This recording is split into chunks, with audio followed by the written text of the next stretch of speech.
ओम साई राम। श्री साई सच्चरित्र अध्याय 49। प्रस्तावना। जब वेद और पुराण ही ब्रह्म या सद्गुरु का वर्णन करने में अपनी असमर्थता प्रकट करते हैं, तब मैं एक अल्पज्ञ प्राणी अपने सद्गुरु श्री साई बाबा का वर्णन कैसे कर सकता हूँ। मेरा स्वयं का तो यही मत है कि इस विषय में मौन धारण करना ही अति उत्तम है।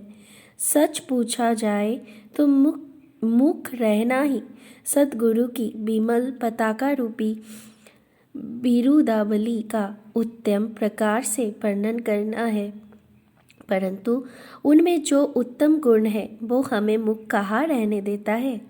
यदि स्वादिष्ट भोजन बने और मित्र तथा संबंधी आदि साथ बैठकर ना खाए तो ये नीरस सा प्रतीत होता है, और जब वही भोजन सब एक साथ बैठकर खाते हैं तब उसमें एक विशेष प्रकार की सुस्वादुता आ जाता है।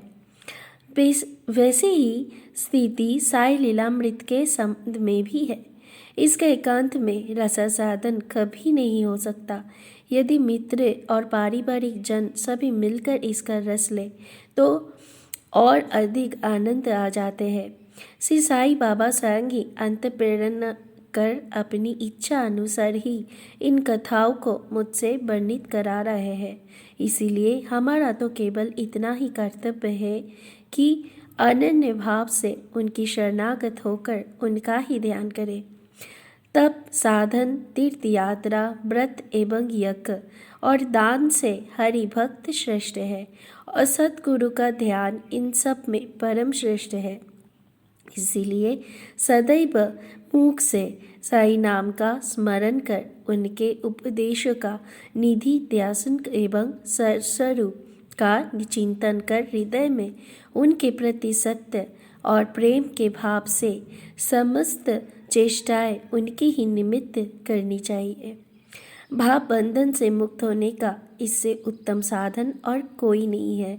यदि उपयुक्त विधि से कर्म करते जाए तो साई को विवश होकर हमारी सहायता कर हमें मुक्ति प्रदान करनी ही पड़ेगी। अब इस अध्याय की कथा श्रवण करें।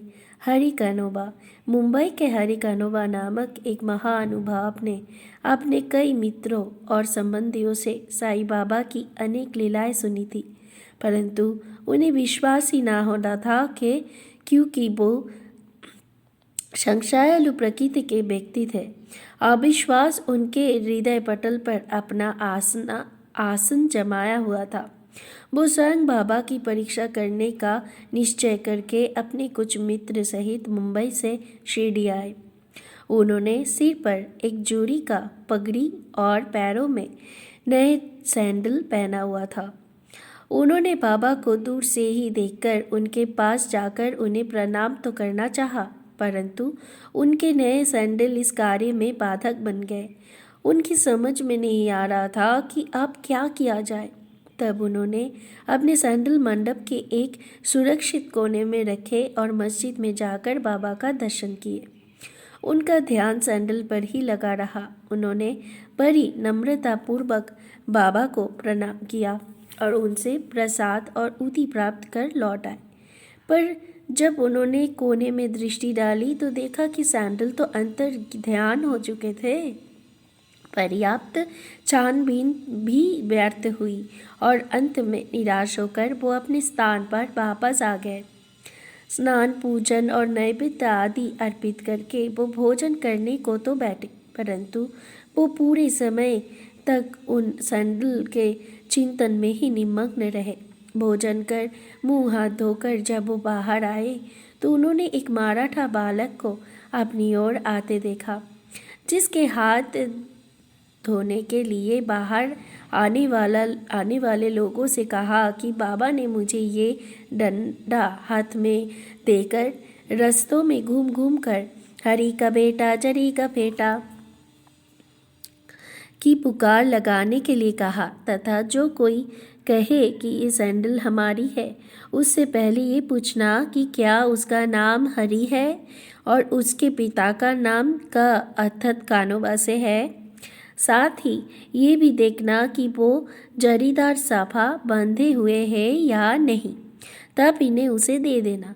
बालक का कथन सुनकर हरि कानोबा को बेहद आनंद और आश्चर्य हुआ।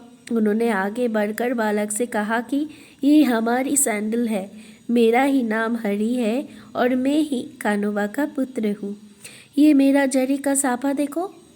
बालक संतुष्ट हो गया और सैंडल उन्हें दे दी। उन्होंने सोचा कि मेरी जरीदार पगड़ी तो सबको ही दिख रही थी, हो सकता है कि बाबा की भी दृष्टि में आ गई हो, परंतु ये मेरी शिरडी यात्रा का प्रथम अवसर है। फिर बाबा को ये कैसे विदित हो गया कि मेरा ही नाम हरि है और मेरे पिता का ही नाम कानोबा है? वो तो केवल ही परीक्षार्थ लेने आया था। उसे इस घटना से बाबा की महानता विदित हो गई, उसकी इच्छा पूर्ण हो गई और वो सहर्ष घर लौट गया। सोमदेव स्वामी अब एक दूसरे संशयालु व्यक्ति की कथा सुनिए, जो बाबा की परीक्षा करने आया था। काका साहेब दीक्षित के भ्राता श्री भाई जी नागपुर में रहते थे। जब वो सन 1906 में हिमालय गए थे, तब उनका गंगोत्री घाटी के नीचे हरिद्वार के समीप उत्तरकाशी में एक सोमदेव स्वामी से परिचय हो गया। दोनों ने एक दूसरे के पते लिख ली। 5 वर्ष पश्चात सोमदेव स्वामी नागपुर में आए और भाई जी के वहाँ ठहरे। वहाँ से साईं बाबा की कीर्ति सुनकर उन्हें बड़ी प्रसन्नता हुई तथा शिरडी जाकर बाबा के दर्शन करने की तीव्र उत्कंठा हुई। मनमाड और कोपर गांव निकल जाने पर वो एक तांगे में बैठकर शिरडी के लिए चल पड़े। शिरडी के समीप पहुंचने पर ही उन्होंने दूर से ही मस्जिद पर 2 ध्वज लहराते देखे।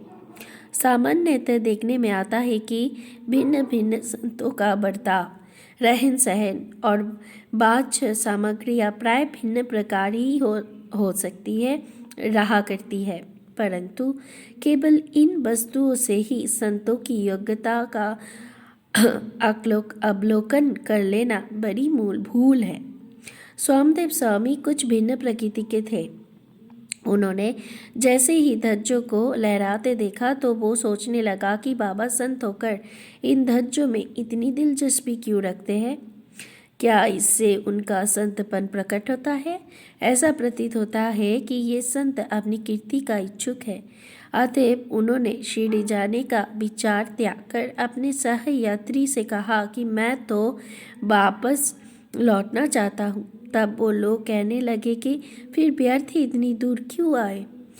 अभी केवल ध्वजों को देखकर तुम इतने उद्विग्न हो उठे हो, तो जब शिरडी में रथ, पालकी, घोड़ा, अनन्य सामग्रियाँ देखोगे तब तुम्हारा क्या दशा होगा? स्वामी को अब और भी अधिक घबराहट होने लगी और उसने कहा कि मैंने अनेक साधु संत के दर्शन किए हैं, परंतु ये संत कोई बिरला ही है जो इस प्रकार ऐश्वर्य की वस्तुएं संग्रह कर रहा है। ऐसे साधु के दर्शन ना करना ही उत्तम है। ऐसा कहकर वो वापस लौटने लगे। तीर्थयात्रियों ने प्रतिरोध करते हुए उन्हें आगे बढ़ने की सलाह दी और समझाया कि तुम ये संकुचित मनोवृत्ति छोड़ दो। मस्जिद में जो साधु है वो इन ध्वजाओं और अन्य सामग्रियाँ या अपनी कीर्ति का सपने में भी सोच विचार नहीं करते। ये सब तो उनके भक्तगण प्रेम और भक्ति के कारण ही उनको भेंट किया करते हैं। अंत में वो शिरडी जाकर बाबा के दर्शन करने के लिए तैयार हो गए। मस्जिद के मंडप में पहुंचकर तो वो द्रवित हो गए। उनकी आंखों से अश्रुधारा बहने लगी और कंठ रुध गया। अब उनके सब दूषित विचार हवा हो गया और उन्हें अपने गुरु की शब्द की स्मृति हो आई कि मन जहाँ अति प्रसन्न और आकर्षित हो जाए उस स्थान को अपना विश्राम धाम समझना। वो बाबा की चरण रज में लौटना चाहते थे, परंतु जब वो उनके समीप गए तो बाबा एकदम क्रोधित होकर जोर जोर चिल्लाकर कहने लगा कि हमारा सामान हमारे साथ ही रहने दो, तुम अपने घर वापस लौट जाओ। सावधान, यदि फिर कभी मस्जिद की सीढ़ी चढ़े तो। ऐसे संत की दर्शन ही क्या करना चाहिए जो मस्जिद पर ध्वजाएं लहरा कर रखते हैं। क्या ये संतपन की लक्षण है? एक क्षण भी यहाँ ना रहो। अब उसे अनुभव हो गया कि बाबा ने अपने हृदय की बात जान ली और वो कितने सर्वज्ञ है। उसे अपनी यज्ञता पर ऐसी हंसी आई और तथा उसे पता चल गया कि बाबा कितने निर्विकार और पवित्र है। उसने देखा कि वो किसी को हृदय से लगाते हैं और किसी को हाथ से स्पर्श करते हैं तथा किसी को सांत्वना देकर प्रेम दृष्टि से निहारते हैं, किसी को उदी प्रसाद देकर सभी प्रकार से भक्तों को सुख और संतोष पहुंचा रहे हैं। तो फिर मेरे साथ ऐसा रुख व्यवहार क्यों किया?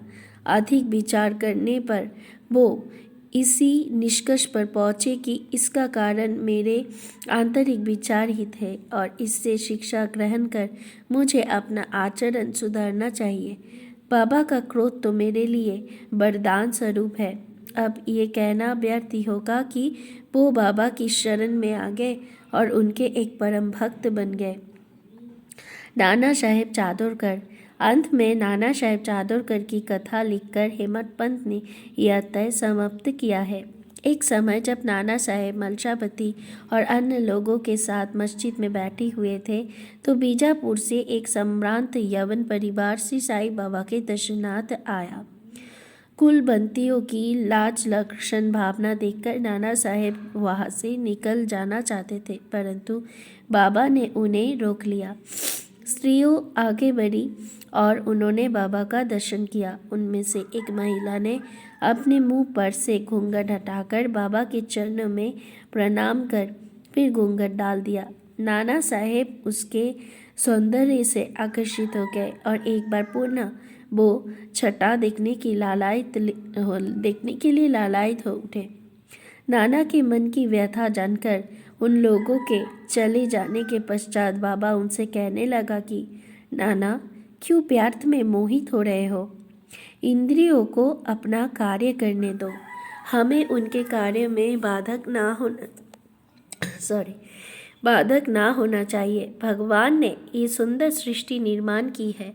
अंत हमारा कर्तव्य है कि हम उसके सौंदर्य की सराहना करें। ये मन तो क्रमशः ही स्थिर होता है और जब सामने का द्वार खुला है तब हमें पिछले द्वार से क्यों प्रविष्ट होना चाहिए? चित्त शुद्ध होते ही फिर किसी कष्ट का अनुभव नहीं होता। यदि हमारे मन में कुविचार नहीं है तो हमें किसी से भयभीत होने की आवश्यकता नहीं। नेत्रों को अपना कार्य करने दो। इसके लिए तुम्हें लज्जित तथा विचलित ना होना चाहिए। उस समय श्यामा भी वही थे। उनकी समझ में न आया कि आखिर बाबा के कहने का तात्पर्य क्या है। इसीलिए लौटते समय इस विषय में उन्होंने नाना से पूछा। उस परम सुंदरी के सौंदर्य का देखकर जिस प्रकार वो मोहित हुए तथा व्यथा जानकर बाबा ने इस विषय पर जो उपदेश उन्हें दिया, उन्होंने उसका संपूर्ण वृत्तांत उनसे कहकर श्यामा को इस प्रकार समझाया। हमारा मन स्वभावतः ही चंचल है, पर हमें उसे लंपट ना होने देना चाहिए। इंद्रिय चाहे भले ही चंचल हो जाए, परंतु हमें अपने मन पर पूर्ण नियंत्रण रखकर उसे अशांत ना होने देना चाहिए। इंद्रिय तो अपने विषय पदार्थों के लिए सदैव चेष्टा किया करती है, पर हमें उनके वशीभूत होकर उनके इच्छित पदार्थों के समीप ना जाना चाहिए। क्रमशः प्रयत्न करते रहने से इस चंचलता का नियंत्रण किया जा सकता है। यद्यपि उन पर पूर्ण नियंत्रण संभव नहीं है तो भी हमें उनके वशीभूत ना होना चाहिए। प्रसंग अनुसार हमें उनका वास्तविक रूप से उचित गति अवरोध करना चाहिए। सौंदर्य तो आंखें सेकने का विषय है, इसलिए हमें निडर होकर सुंदर पदार्थों की ओर देखना चाहिए। यदि इसमें किसी प्रकार की कुविचार न आए तो इसमें लज्जा और भय की आवश्यकता ही क्या है?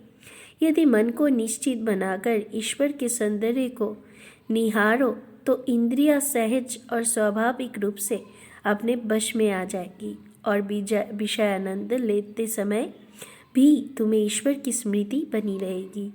यदि उसे बाह्य इंद्रियों के पीछे दौड़ने तथा उनमें लिप्त रहने दोगे तो तुम्हारा जन्म मृत्यु के पास से कदापि छुटकारा नहीं होगा। विषय पदार्थ इंद्रियों को सदा पथभ्रष्ट करने वाले हैं। अतएव हमें विवेक को सारथी बनाकर मन की लगाम अपने हाथों में लेकर इंद्रिय रूपी घोड़ों को विषय पदार्थों की ओर जाने से रोक लेना चाहिए। ऐसा विवेक रूपी सारथी हमें विष्णु पद की प्राप्ति करा देगा, जो हमारा यथार्थ में परम सत्य धाम है और जहाँ गया हुआ प्राणी फिर कभी यहाँ नहीं लौट के आता। ओम श्री सद्गुरु साईनाथार्पणमस्तु। शुभम भवतु। ओम साई राम।